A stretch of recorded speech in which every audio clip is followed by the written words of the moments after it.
Hi, I'm Russ. Today I'd like to talk to you about adjusting your cabinet doors up and down. Let's get started. Okay, adjusting cabinet doors. Before you start adjusting the door, it's important to identify what's actually the issue with the door. I recommend that before you start, step back from the cabinet and have a little look and see what's going on. When I look at this cabinet here, I see that my shut lines here between this door and the next door and the next cabinet look pretty good.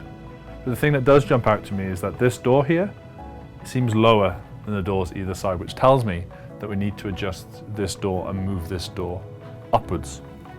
So what you're going to need to do that, you're going to need a Phillips screwdriver, just like this one. When looking at the hinge here, the part of interest to us in order to move this door up and down is the part here that mounts to the side of the cabinet. You'll notice that there's a screw here and a screw here.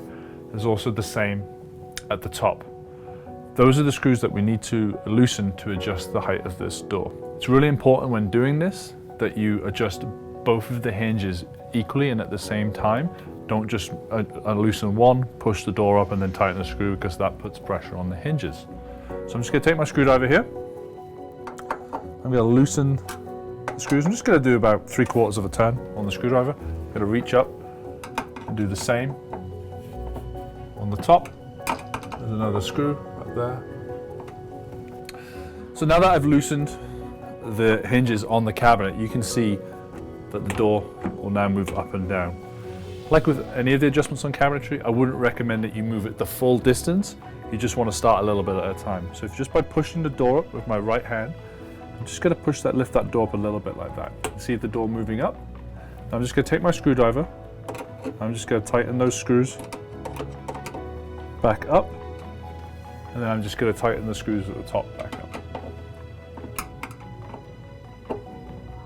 Okay. Now I'm going to close my door and have a look and see what my gap is. Looks here that I've actually moved the door slightly too high, because I can see here that the bottom of the door is above this one, it's above this one here. So I now need to move it back down. It really is a case of trial and error. You just got to move a little bit and keep going until you've got it how you want it to look. So I'm just going to loosen the screws again.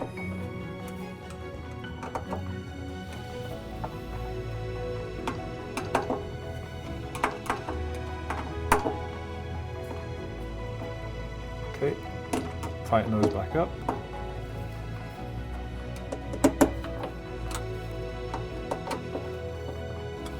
Now when I shut my door, I can see that the bottom of my door is in line with this one, and is in line with this one.